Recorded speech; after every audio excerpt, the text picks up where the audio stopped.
Hello' everyone, মই প্ৰাচুৰ্য আৰু সকলোকে স্বাগতম জনাইছোঁ ইউনিভাৰ্চিটি গাইড ইউটিউব চেনেললৈ। আৰু আজি মোৰ লগত আছে অশোক তামুলী। অশোক হ'ল গুৱাহাটী ইউনিভাৰ্চিটিৰ জুলজি ডিপাৰ্টমেণ্টৰ এজন ষ্টুডেণ্ট। আদাৰ ইউনিভাৰ্চিটিত অশোকৰ ছেকেণ্ড ৰেংক আহিছিলে। আৰু উইথ ডেট অশোকে 2024ত অল আছাম ইউনিভাৰ্চিটিৰ ভিতৰত মানে জুলজি হায়েষ্ট ৰেংক মাৰ্কছ পাইছিলে। আৰু এতিয়া ফাৰ্ষ্ট মই যদি কওঁ গুৱাহাটী ইউনিভাৰ্চিটিত কেনেকুৱা লাগিছে এতিয়া? গুৱাহাটী ইউনিভাৰ্চিটিত মোৰ ভাল লাগিছে মানে ইয়াৰ কেম্পাছটো ভাল হয় আৰু বিশেষকৈ মোৰ জুলজি ডিপাৰ্টমেণ্টটো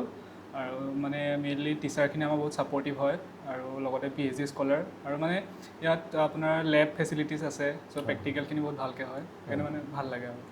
MSCটোৰ মই বৰ্তমান ছেকেণ্ড ছেমিষ্টাৰ আছোঁ। চ' আপোনাৰ ফাৰ্ষ্ট ছেমত থাকে আপোনাৰ মেইনলি বায়'কেমিষ্ট্ৰি থাকিব, দেন আপোনাৰ জেনেটিক্স থাকে আৰু ইনষ্ট্ৰুমেণ্টেশ্যন, দেন আপোনাৰ থাকে ৱাইল্ড লাইফ অলপ ৱাইল্ড লাইফ বায়'ষ্টেটিক্স এইখিনি থাকে। মেইনলি আপোনাৰ বায়'কেমিষ্ট্ৰি পাৰ্টটো বহুত ইম্পৰ্টেণ্ট হয় আৰু সেইটোত মানে অলপ ফ'কাছ কৰিব লাগে বেছি। আৰু টাফটো হৈছে চাগে, প্ৰেছাৰটো পৰিছে চাগে অলপমান চাগে ডিগ্ৰীতকৈ বহুত ডিগ্ৰীতকৈ টাফ হয় মানে বহুত বেছি কোৰ্ট বস্তুখিনি পঢ়ুৱাই ন। অ'কে, এতিয়া আমি আহোঁ যে মেইন এণ্ট্ৰেঞ্চত কেনেকৈ প্ৰিপেয়াৰ কৰা গৈছিলে। যিহেতু তুমি আদাৰ ইউনিভাৰ্চিটিৰ পৰা আহিছিলা, আদাৰ ইউনিভাৰ্চিটিত এতিয়া ছিট যিহেতু 30% থাকে আৰু প্লাছ জিঅ' দিয়া গৈছিলে, ডিব্ৰুগড় দিয়া গৈছিলে নেকি? মই একচুৱেলি আপোনাৰ জিউ বুলি প্ৰিপেৰেশ্যন কৰা নাছিলোঁ, মানে মই আপোনাৰ প্ৰিপেৰেশ্যন কৰিছোঁ CUET কাৰণে। অ'কে। আৰু CUET এক্সাম দিয়াৰ পিছত জিউ এক্সাম হৈছিলে, চ' মানে কণ্টিনিউৱাছ হৈ যোৱাৰ কাৰণে এক্সট্ৰাকৈ আকৌ জিউৰ কাৰণে মই প্ৰিপেৰেশ্যন কৰোৱা তেনেকৈ হোৱা নাই। আৰু ডিব্ৰুগড় এণ্ট্ৰেঞ্চ দিয়া গৈছিলে? ডিব্ৰুগড় দিছিলোঁ। আৰু কটন দিয়া গৈছিলে নেকি? কটনৰ দিছিলোঁ। অ'কে, ছিট পোৱা মানে কেনেকুৱা কি আছিলে? আপোনাৰ মোৰ কটনত নাই অহা, আপোনাৰ জিউত আহিছে। তাৰ আগতে CUETত মই 4খনমান ইউনিভাৰ্চিটিত আহিছিলে। অ'কে, ঠিক আছে। চ' এতিয়া আমি যদি চাওঁ, এতিয়া তুমি যিহেতু গোটেইকেইখন ইউনিভাৰ্চিটি দিছা এণ্ট্ৰেঞ্চ, জিউ দিলা, কটন দিলা, ডিব্ৰুগড় গোটেইখন, আৰু তোমাৰ মানে বেছটো আছিলে CUET। মোৰ বেছ CUET পাত। এতিয়া ষ্টুডেণ্ট এজনে CUET বাৰ এইবাৰ হৈ গ'ল যিহেতু, এতিয়া CUET মানে কেনেকুৱা টাইপত মানে বস্তুখিনি প্ৰিপেয়াৰ কৰা গৈছিলে? এতিয়া CUET কুৱেশ্যনখিনি আমাৰ জিউত আহেনে, নে ডিব্ৰুগড়তো আহে, নে কটনটো আহে নেকি? যদি মই কওঁ ন, CUET যদি প্ৰিপেৰেশ্যন কৰা যায় আপোনাৰ গুৱাহাটী আৰু ডিব্ৰুগড়ৰ কাৰণে হৈ যাব মানে আকৌ এক্সট্ৰা। মানে কি হয়, CUET তাৰ অলপ লেভেলটো অলপ বেছি হয়, মানে আপুনি তাৰ কাৰণে এক্সট্ৰাকৈ পঢ়িবলগীয়া হয়। তাৰ চিলেবাছখিনি কি হয়, গোটেই অল ইণ্ডিয়া ইউনিভাৰ্চিটি বেছ হয়। এতিয়া গুৱাহাটী ইউনিভাৰ্চিটিৰ চিলেবাছটো অলপ বেলেগ হৈ যায়। যদি আপুনি CUET কাৰণে প্ৰিপেৰেশ্যন কৰে মানে অলমষ্ট আপোনাৰ গুৱাহাটীৰ কাৰণে হৈ যায়। আৰু যদি আপুনি CUETটো আকৌ একেই দুখন পেপাৰ থাকে ন, এখন আছে আপোনাৰ জুলজি আৰু এখন লাইফ চায়েন্স। চ' জুলজিত মানে পুৰা জুলজি ক'ৰ কুৱেশ্যন আহে, আৰু লাইফ চায়েন্সত আপোনাৰ জুলজি প্লাছ বটানী পাৰ্টটো আহে। চ' লাইফ চায়েন্স পেপাৰখন অলপ ইজি থাকে, বিশেষকৈ জুলজিতকৈ ইজি থাকে। কুৱেশ্যন পেপাৰ যদি আমি এটা এনালাইচিছ কৰোঁ, CUET ল'লোঁ, ডিব্ৰুগড়, কটন গোটেইখিনি, তো কোনখন মানে পেপাৰ বেছিকৈ টান পোৱা গৈছিলে? সেইটো মানে কি হয়, এতিয়া জুলজি মোৰ ফালৰ পৰা কৈছোঁ। চ' জুলজিত আপোনাৰ দুটা পাৰ্ট আছে, এটা ক'ৰ আৰু এটা হ'ল আপোনাৰ ক্লাছিকেল জুলজি। যিটো ক্লাছিকেল জুলজিত আপোনাৰ আহে যিখিনি মানে ইনভাৰ্টিব্ৰেট ভাৰ্টিব্ৰেটছ, সেইখিনি মানে ফাৰ্ষ্ট ছেম আৰু ছেকেণ্ড ছেমত থাকে। চ' আমি যিহেতু প্ৰিপেৰেশ্যন কৰোঁ 6th ছেমত, চ' সেইখিনি বস্তুখিনি মানে বহুত পিছৰ হৈ যায়। চ' মানে মই সেই বস্তুখিনি ইমান প্ৰিপেৰেশ্যন কৰা নাছিলোঁ, মানে মোৰ অলপ টান হয় সেইখিনি বস্তু। চ' মই আপোনাৰ থাৰ্ড ছেমৰ পৰা যিখিনি আহে, যেনে physiology, genetics, biochemistry, then cell and molecular biology, সেইখিনি মই বেছিকৈ প্ৰিপেৰেশ্যন কৰিছিলোঁ, মানে সেইখিনি মোৰ কাৰণে নিয়েৰেষ্ট হৈ আছিলে। আৰু সেইখিনিৰ পৰা আপোনাৰ মেক্সিমাম আপোনাৰ 70% কুৱেশ্যন আহি যাব, বাকী 30% আপোনাৰ ক্লাছিকেল জুলজি। আৰু সেই ক্লাছিকেল জুলজিত কি হয়, আপোনাৰ মানে মনত ৰখা বস্তু ধেৰ আহে, নাম আহে, ষ্ট্ৰাকচাৰ আহে, বা কেমিকেল কম্পজিশ্যন, যিখিনি মানে ভুল হোৱাৰ চান্সটো বেছি থাকিব পাৰে। সেইকাৰণে মানে মই সেই পাৰ্টটো মানে পৰাপক্ষত মানে এটেম্প নাই কৰা, যিমান পাৰোঁ মই বাকী 70% মানে ক'ৰ পাৰ্টটো ট্ৰাই কৰিছিলোঁ। ঠিক আছে। চ' এতিয়া মানে আমি যদি চাওঁ, এজন ষ্টুডেণ্টে এতিয়া 6th ছেমত আছে, হাতত আমাৰ 3 মাহ আছে, চ' কেনেকৈ ক'ৰ পৰা ষ্টাৰ্ট কৰিব? এতিয়া চবেই মানে ক'ৰ পৰা ষ্টাৰ্ট কৰিমকৈ 1 মাহ 2 মাহ গুচি যায়গৈ, লাষ্টত 1 মাহ থাকিবগৈ, পূৰা ৰাছ হৈ যাবগৈ, সেইটো বস্তু হয়। যদি প্ৰিপেৰেশ্যন ময়ো একেই 5th ছেমৰ ফাইনেল এক্সামৰ পিছত প্ৰিপেৰেশ্যন কৰিছিলোঁ, মানে 1 মান্থ গেপ থাকে উইণ্টাৰ ভেকেশ্যন, চ' মই তাত প্ৰিপেৰেশ্যন কৰিছিলোঁ। চ' মানে মই ছাবজেক্ট কি পঢ়িম ফাৰ্ষ্টে চিলেক্ট কৰি লৈছোঁ, মানে থাৰ্ড ছেমৰ পৰা physiology, cell and molecular biology, genetics, biochemistry, এইকেইটা main, then developmental biology. So' তাৰ ভিতৰত মেইন টপিকছ, চব টপিকটো আমি নোৱাৰোঁ, চ' মই এখন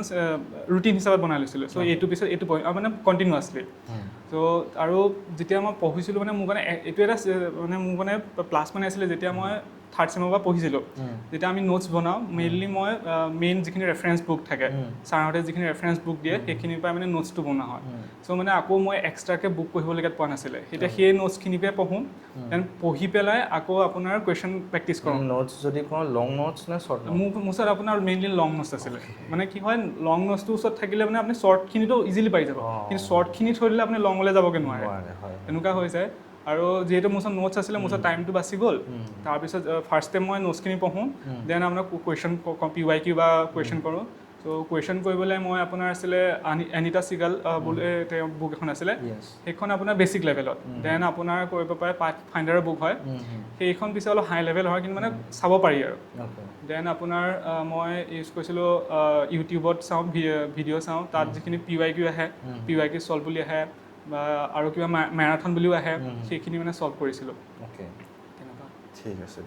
চ' এইখিনি আমাৰ এতিয়া হ'ল আমি এতিয়া PYQ আমাৰ তুমি এতিয়া ডিব্ৰুগড়টো পাইছিলা ডিব্ৰুগড় PYQ থাকে সেইখিনি চল্ভ কৰা হৈছিলে সেইখিনি চল্ভ কৰিছিলোঁ জিউ কাৰণেতো জিউ PYQ মানে কুৱেশ্যন পেপাৰটো লৈ লোৱা যায় যে এক্সামৰ পিছত সেইকাৰণে মানে জিউ বুলি পেলাই যদি আপুনি চাই ডিউ দিল্লী ইউনিভাৰ্চিটি তাৰ কুৱেশ্যনৰ সৈতে অলমষ্ট মিলে চ' ডিউৰ কুৱেশ্যন পেপাৰ BHU এনেকুৱা দুখনমান মিলে বুলি শুনিছোঁ মই চ' এইকেইখনৰ যদি 5-6 বছৰমান চাই হেল্প হ'ব চ' এইখিনি তোমালোকে কৰা ভালকৈ আৰু পাৰিলে এক্সামৰ আগত অলপ চোৱাকৈ নোটছ হেণ্ড ৰিটেন নোটছ মানে লাগিব নোটছ সদায় পাৰিলে যিমান পাৰে আপোনাৰ ৰেফাৰেঞ্চ বুক তাত থাকে যেনেকৈ আপোনাৰ জেনেটিক্সৰ কাৰণে যদি চাওঁ প্ৰিন্সিপাল অফ জেনেটিক্স বাই সুশান্ত আছে ডেভেলপমেণ্টেল বায়'লজিৰ কাৰণে গিলবাৰ্ট আৰু যেনেকৈ ফিজিঅ'লজিৰ কাৰণে টৰ্টৰা বা গাইটন বা বায়'কেমিষ্ট্ৰিৰ কাৰণে লেনিজাৰ এইখনৰ বেষ্ট বুক বহুত মানে এইখন যদি পঢ়া হয় আৰু এক্সট্ৰা আকৌ বুকলৈ বা বেলেগ মেটেৰিয়েল ইমান দৰকাৰ নপৰে আৰু চ' এইখিনি তোমালোকে ভালকৈ চোৱা হাতত যিহেতু তোমালোকৰ 3 মাহ আছে চ' 3 মান্থছত ভালকৈ প্ৰিপাৰেশ্যন কৰিলে হৈ যাব আৰু প্লাছ ডিগ্ৰী এতিয়া 6 ছেমৰ এক্সাম যিহেতু তোমালোকৰ আহি আছে সেইখিনি অলপ ভালকৈ কৰা অলমষ্ট 6 ছেমৰ এক্সামৰ চিলেবাছৰ পৰা বহুতখিনি কুৱেশ্যন আহিব এতিয়া এইখিনি ভালকৈ কৰিলে ইমান এটা প্ৰব্লেম নহয় আৰু এটা এনাউন্সমেণ্ট তোমালোকক দিব বিচাৰিছোঁ আমি এটা ফ্ৰী গাইডলাইন ছেশ্যন আনি আছোঁ আপকামিং ডেজত অশোকৰ লগতো এটা আমি কৰিব চেষ্টা কৰিম আপকামিং ডেজত আমি পাৰিলে বিহু আগত আমি কৰিম চ' ফাৰ্ষ্ট আমাৰ হোৱাটছএপ গ্ৰুপটোৰ লিংকটো ডেছক্ৰিপশ্যনত দি আছে ভালকৈ গ্ৰুপটোত জইন কৰা তাতো আমি তোমালোকক ফ্ৰী গাইডেঞ্চ ছেশ্যনৰ আপডেটখিনি দি দিম আমাৰ 2 days থাকিব তাত আমি এক্সটেনচিভলি মানে চিলেবাছৰ পৰা আদি কৰি 3খন ষ্টেট ইউনিভাৰ্চিটি কেইখনৰ মেইনকৈ সেইখিনি আমি বস্তুখিনি তোমালোকক দিব চেষ্টা কৰিম বা to the point important topics সেইখিনি ভালকৈ তোমালোকক PDF ফৰ্মেটত মই দি দিম তাতে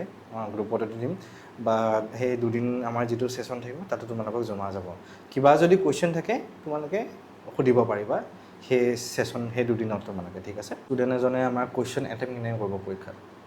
কাৰণ মানে কি হয় এতিয়া বহুতো দেখিছোঁ যে OMR চিট এটা ভুল কৰি দিয়ে ফাৰ্ষ্ট মই সেইটো এটা নোট এড কৰিম যে OMR চিটখন লাগিলে 5খন 6খন মান প্ৰেক্টিছ কৰা অলপমান কাৰণ আমাৰ OMR চিট চাগে লাষ্ট নিট দিয়া যোনে নিট দিছিল তাত দিয়া গৈছিলে বা লাষ্ট 3 years মানৰ পৰা দিয়াই নাচাগে OMR চিট ফিল আপ কৰা নাই 5খন 4খন মান অলপ ফিল আপ কৰিলে এটা আইডিয়া তোমালোকৰ হ'ব যাতে এক্সামত ভুল নহয় এইটো আৰু উইথ ডেট এতিয়া মানে কেনেকৈ এটেম্প কৰিব এতিয়া কুৱেশ্যন বা তুমি কেনেকৈ এটেম্প কৰিছিলা কুৱেশ্যন যদি মই আপোনাৰ CUT হিচাপে যদি কওঁ ন কি হয় বা আমাৰ গুৱাহাটী জিউ কথাও কৈ আছোঁ চ' আপুনি ফাৰ্ষ্টে মানে কুৱেশ্যন পেপাৰখন আপোনাৰ টাইম পাব আপোনাৰ ওচৰত টাইম বহুত সময় থাকে চ' আপুনি যিমান পাৰে মানে কুৱেশ্যনটো আপুনি চালে ঠিক আছে আপুনি যদি কুৱেশ্যনটো পাৰে সেইটো কৰিব লাগে যদি বোলে ভাবিছে না ডাইৰেক্ট সেইটো স্কিপ কৰিব লাগে সেইটো আৰু লাগি থাকিলে আপুনি নেক্সটলৈ যাওক নেক্সটটো কৰক যদি নেক্সটটো কৰা নাথাকে সেইখিনি আপুনি মাৰ্ক কৰি থৈ যাব পাৰে যে কুৱেশ্যনটো আপুনি ধৰি ল'লেও যদি আপোনাৰ ওচৰত OMR যিটো কুৱেশ্যন পেপাৰ দিছে চ' আপুনি কৰিছে যদি ডাইৰেক্ট টিক কৰক যদি আপুনি সেইটো কৰা নাই তেতিয়াহ'লে আপুনি ধৰি লওক ডটটা দি থৈ যাওক চ' ৰিটাৰ্ণ আকৌ ঘূৰি আহি পেলাই সেই ডটটো কৰিব ঠিক আছে আপোনাৰ যেতিয়া কমপ্লিট হ'ল তেতিয়া আপুনি এবাৰ ৰিচেক কৰিব যে এইটো কুৱেশ্যন কৰিছোঁ এইটো তাত লিখিছোঁ দেন সেইটো যিটো ৰাইট চিন কৰিছে সেইটো আপুনি কাট কৰি দিয়ক তেতিয়া আপোনাৰ পূৰা ফিক্স যে এইটো পূৰা কমপ্লিট হৈ গৈছে ত' আপোনাৰ ওচৰত এক্সট্ৰা কুৱেশ্যনো থাকি নাহে আৰু কনফিউজো হৈ নাথাকে আৰু OMR চিট যদি থাকে OMR চিটত আমাৰ মেইনলি যেনেকৈ আপুনি ক'লে বহুত ভুল হয় মানে কি হয় হয়তো চাৰ্কুলটোৰ পৰা বাহিৰলৈ গুচি যায় কেতিয়াবা এনেকুৱা হয় যে এইটো দৌৰাদৌৰিত এইটো চাৰ্কুলটো গৈ পেলাই বেলেগ এটা চাৰ্কুলত মাৰ্ক কৰি দিয়ে আৰু সেইটো কৰি দিয়ে মানে বাকী গোটেই পিছৰখিনি ভুল হৈ গৈছে ত' যিমান পাৰি লাহে চাৰ্কুলটো খুব মাৰ্কিং হয় সেইকাৰণে মানে যিমান পাৰি লাহে লাহে কৰিব লাগে আৰু সেইটোৱে মানে যদি আপুনি কুৱেশ্যনটো বুজি পাইছে বা কৰিব পাৰিব তেতিয়া এটেম্প কৰক বা সেইটো লাগি থাকিল সময় নাই কাৰণ সময়টো বুজি যাব ডাইৰেক্ট নেক্সটলৈ যাওক আকৌ লাগিলে পিছত ঘূৰি আহি আৰু সেইটো কৰিব পাৰে বহুতে মানে নিগেটিভ মাৰ্কিংটো নাচায় এনেই এটেম্প কৰি যায়গৈ তো সেইটো এটা তোমালোকে চাবা যে নিগেটিভ মাৰ্কিং আমাৰ ক'ব গ'লে 4টা কুৱেশ্যন ভুল হ'লে 1 মাৰ্ক কাটা যাব মানে পাৰ কুৱেশ্যন 0.25কে নিগেটিভ মাৰ্কিং থাকে আৰু 1 কুৱেশ্যনৰ 1 নম্বৰকে থাকে কটনত যিহেতু এটা কুৱেশ্যনৰ 4 নম্বৰ থাকে 4 থাকে কটনত কুৱেশ্যন 60 মান আহে নেকি 60 থাকে হয় জিঅ' আৰু ডিব্ৰুগড় 100 অ'কে জিঅ' আৰু ডিব্ৰুগড়ত 1 মাৰ্কছকে থাকে ঠিক আছে এইটো বস্তু আৰু এতিয়া মানে তোমাৰ জিঅ'ত মাৰ্কছ কিমান আহিছিল তাতে মোৰ আপোনাৰ হয়তো 49 ন এতিয়া আমাৰ কাট অফটো কিমান মান আমি মানে ষ্টুডেণ্ট এজনে এতিয়া মানে ভাবিব পাৰিব যে কিমান যদি আপোনাৰ আদাৰ ইউনিভাৰ্চিটি চাওঁ আদাৰ ইউনিভাৰ্চিটি এইবাৰ চিট 15টা আছিলে অ'কে চ' আকৌ তাত কাষ্ট ৱাইজ বেলেগ হয় যদি আপুনি জেনেৰেল কাষ্ট হয় আপোনাৰ 45 আপ থাকিব লাগিব কাৰণ এইবাৰ জেনেৰেলত দুজনহে আছোঁ চ' নেক্সট যিজন আছে তেওঁ 46 হয় অ'কে ত' তাৰপিছত OBC আহিব যদি মানে আপোনাৰ চব মিলাই মেলি 30+ থাকিব লাগিব আদাৰ ইউনিভাৰ্চিটিৰ কাৰণে হয় মানে এভাৰেজ আমি যদি চাওঁ 35ৰ ওপৰত লাগিব কিন্তু এইবাৰ বটানীত দেখিছোঁ যে আমাৰ 90 টপাৰজন 92 নে 93 হোৱা গৈছে মানে এভাৰেজ মাৰ্কছটো আগতে যিটো 35 to 40 আছিলে এবাৰ দেখিছোঁ যে 55 সেই লেভেলত গৈছে মানে এইবাৰ চ' আনপ্ৰেডিক্টেবল ক'ব গ'লে এতিয়া কুৱেশ্যন পেপাৰ কেতিয়াবা টাফ আহি যায় এই ডিব্ৰুগড়ত কেনেকুৱাকৈ যায় কাট অফ কিবা ডিব্ৰুগড়ত অলপ জিঅ'তকৈ যদি চাওঁ ডিব্ৰুগড় চিট কেপাচিটিটো অলপ কম হয় মেবি 20 হ'ব পাৰে লাইফ চায়েন্স মানে জুলজি আৰু বটানী দুটা ডিপাৰ্টমেণ্টৰ পৰা আহিব দুইটা ডিপাৰ্টমেণ্টৰ পৰা আধা ষ্টুডেণ্ট আহিব কম্পিটিশ্যনটো বহুত বেছি হয় কম্পিটিশ্যনটো বেছি হৈ যায় আৰু প্লাছ মানে এতিয়া কোনোবা যদি মানে স্পেচিয়েলাইজেশ্যন মানে কেনেকুৱা ধৰণৰ হয় লাইফ চায়েন্সে পঢ়িব নে তাহাঁতে নিজৰ কোৰ ছাবজেক্টত যাব মানে ডিব্ৰুগড় কথা কৈছে ডিব্ৰুগড়টো তেওঁলোকৰ যিটো স্পেচিয়েলাইজেশ্যন মেবি বেলেগ তেওঁলোকৰ ফাৰ্ষ্ট ছেমৰ পৰাই স্পেচিয়েলাইজেশ্যন আৰম্ভ হৈ যায় জুলজিৰ কাৰণে হয়তো বায়'কেমিষ্ট্ৰি থাকে আৰু যিখিনি বটেনী মই নাজানো বাৰু ইমানকৈ বটেনী কি কাৰণে জুলজিৰ কাৰণে আপোনাৰ বায়'কেমিষ্ট্ৰি এণ্টম'লজি আৰু কিবা এটা আছে মই নাজানো সেই দুটা থাকে চ' সিহঁতে ফাৰ্ষ্ট ছেমৰ পৰা চুজ কৰিবলগীয়া পৰে কিন্তু জিউত কিন্তু এটা প্লাছ পইণ্ট আছে যে ইয়াত আপোনাৰ 5টা আছে স্পেচিয়েলাইজেশ্যন আমাৰ জুলজিত আপোনাৰ চেল এণ্ড মলিকুলাৰ বায়'লজি আছে ফিজিঅ'লজি এণ্ড বায়'কেমিষ্ট্ৰি দেন আপোনাৰ ৱাইল্ড লাইফ আছে ফিচাৰিজ আছে এণ্টম'লজি 5টা আছে আৰু আমি 4th ছেমত চুজ কৰিব লাগে মানে আমাৰ ওচৰত সময় থাকে যে কোনটোত আমি যাব পাৰোঁ 3টা ছেম পঢ়ি পেলাই 4th ছেমত আৰু ডিজাৰ্টেশ্যন থাকে নে জিঅ' ডিজাৰ্টেশ্যন থাকে স্পেচিয়েল পেপাৰ প্লাছ ডিজাৰ্টেশ্যন মানে 4th ছেম অ'কে বহুতে মই সেইটোৱে দেখিছোঁ যে কোৰ ছাবজেক্টটোত যাব বিচাৰে যে লাইফ চায়েন্সত কৈ দিয়ে আৰু কটনটোতো একেটা কোৰ ছাবজেক্টে আছে লাইফ জুলজি বা বটানী তেনেকুৱা টাইপত কোৰ ছাবজেক্ট আছে চ' এইখিনি তোমালোকে চাব পাৰা আৰু বাকী উইথ ডে তোমালোকে অলপমান মোৰ হিচাপত যে EVSতো এণ্ট্ৰেঞ্চ দিব পাৰিবা বা ৱাইল্ড লাইফতো এণ্ট্ৰেঞ্চ দিব পাৰিবা তোমালোকে আৰু প্লাছ কটনত যদি চাওঁ মাইক্ৰ'বায়'লজিও আছে তাত তেনেকৈ দুটামান বেলেগ এক্সট্ৰা ছাবজেক্টত তোমালোকে দিলে যদি পিছলৈ ইণ্টাৰেষ্ট বা তোমালোকে যাব বিচাৰা যাব পাৰিবাগৈ যদি তোমালোকে কোনোবা এটা নাপালা কোনোবা এটা তোমালোকৰ দৰজাখন খোলা থাকিব চ' সেইখিনি এপ্লাই কৰিব পাৰিবা এতিয়া যদি ফৰ্ম ফিল আপৰ কথা কওঁ ফৰ্ম ফিল আপটো আমাৰ প্ৰায় মে' মাহত আহিব পৰীক্ষাটো তোমালোকৰ জুলাই মাহত হ'ব জুলাই প্ৰায় 10-12 এনেকুৱা মানত তোমালোকৰ পৰীক্ষাটো তুমি যদি লাষ্ট ষ্টুডেণ্ট এজনক কি ক'ব বিচাৰা যে যিহেতু সময় বহুত কম আছে এক্সাম মানে তুমি যিমান পাৰা প্ৰিপেৰেশ্যন কৰা তুমি মেটেৰিয়েল মানে লিমিটেড ৰাখা ধৰি ললোঁ তুমি আজিকালিতো ধেৰ হোৱাটছআপ গ্ৰুপ খোলা থাকে ন তো তুমি মানে চবৰে পৰা কালেক্ট নকৰিবা গ্ৰুপবিলাক মেটেৰিয়েলখিনি চ' মানে কনফিউজন হৈ যাবা চ' যিমান পাৰা লিমিটেড ৰাখা তোমাৰ নিজৰ ডিগ্ৰী চিলেবাছ নোটছ সেইখিনি ৰাখা আৰু এখন দুখন এক্সট্ৰা বুক ৰাখা PYQ টাইপৰ আৰু তুমি যিকেইখন ইউনিভাৰ্চিটিৰ কাৰণে এণ্ট্ৰেঞ্চ দিব বিচাৰা তেওঁলোকৰ চিলেবাছটো এবাৰ চাবা ত' তুমি 70% চিলেবাছ অলমষ্ট একেই থাকে ত' তোমাৰ মানে টাইমটো বাচি যাব ত' বাকী 30% তুমি মিলাব পাৰা আৰু চিলেবাছটো যদি এজন ষ্টুডেণ্টে চায় সেই ছাবজেক্টটো পঢ়ি আহিছে তোমালোকে এতিয়া তো তোমালোকে ইম্পৰ্টেণ্ট টপিক কি হয় এইখিনি তোমালোকে উলিয়াই পেলাই নোট ডাউন কৰি ল'ব পাৰিবা সেইটো বস্তু যদি ভালকৈ চোৱা চিলেবাছটো মানে বাহিৰৰ পৰা একো নাই যিহে চব ডিগ্ৰী কৰ্চ ডিগ্ৰী কৰ্চৰ কুৱেশ্যনে আহিব সেইটো বস্তু চ' এইখিনি ভালকৈ কৰা হেণ্ড ৰিটেন নোটছ অলপ পৰীক্ষা 10 দিন 15 দিন আগত চাব পৰাকৈ গোটেইখিনি পঢ়িলা যেনিবা পৰীক্ষা আগদিনাখন চব পাহৰি থাকিলা কি হ'ল কণ্টিনিউৱাছলি পঢ়ি থাকিব তো সেইকাৰণে অলপমান টু দি পইণ্ট যাতে নোটছ কিবা কিবি যাতে যিয়ে হওক যেনেকৈ সুবিধা তোমালোকে যেনেকৈ ওচৰকে এতিয়া লং নোটছখিনি চাইছিলে মানে লং নোটছখিনি আপোনাৰ বুজিবলৈ সহজ হয় আৰু তাৰপিছত মই কি কৰোঁ আপোনাৰ কিবা ইম্পৰ্টেণ্ট নেম বা ষ্ট্ৰাকচাৰ বা ফৰ্মুলা থাকিলে লিখি পেলাই ষ্টিকি নোট যিটো ৱালত লগাই থব যিটো মানে কেতিয়াবা কি হয় বোলে ক্লাছলৈ যাব লৈছে পটককৈ দেখি পেলাই এনেকুৱা হৈ যায় মনত পৰি যায় কৰিব পাৰে যেনেকৈ সুবিধা খালি আজিকালি কম্পিটিশ্যনটো যিহেতু বাঢ়ি গৈছে সেইকাৰণে নিজকে মানে অলপ ভালকৈ আগুৱাই নিব লাগিব মানে ভাল প্ৰিপেৰেশ্যন এটা লাগিব কিন্তু এনেই আৰু পৰীক্ষা দিব আহিছোঁ তেনেকুৱা টাইপত নহ'ব আজিকালি বহুত মানে মাষ্টাৰ্ছৰ কাৰণে কম্পিটিশ্যনটো বহুত বাঢ়ি গৈছে এতিয়া ত' ঠিক আছে